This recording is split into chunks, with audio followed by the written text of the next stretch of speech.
আজি বাপজনে নামৰ মাহ প্ৰসাদ মোক আনি দিছে দোকানতে। মই এতিয়া খাইছোঁ।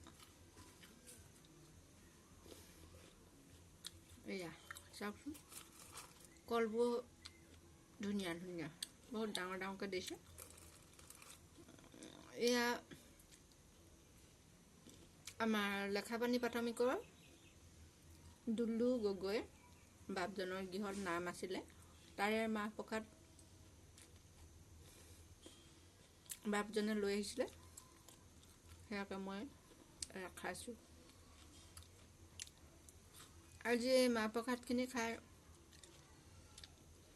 ভাল লাগিছে, কিন্তু অলপ আগত মই যেতিয়া চাহৰ ডাল বাচি আছিলোঁ, তেতিয়া মোৰ ডাঙৰ ল'ৰাৰ বন্ধুৱে দীপক মাঝি এডাল পেং লৈ পেলাই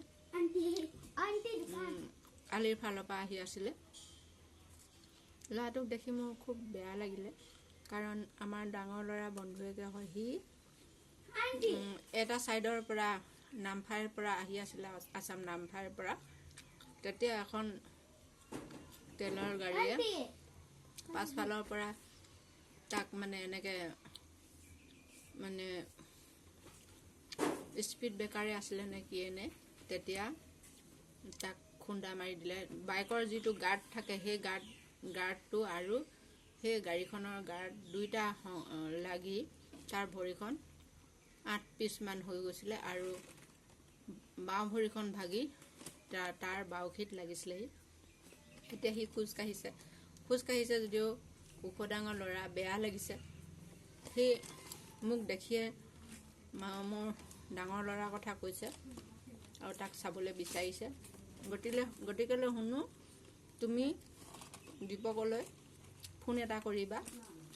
মই দীপকৰ যিটো লাইভ কৰিছিলোঁ, সেয়া মই এই ভিডিঅ'টোৰ লগতে সংযোগ কৰিম, আৰু তুমি চাবা দেই। আজিলৈ সামৰিছোঁ।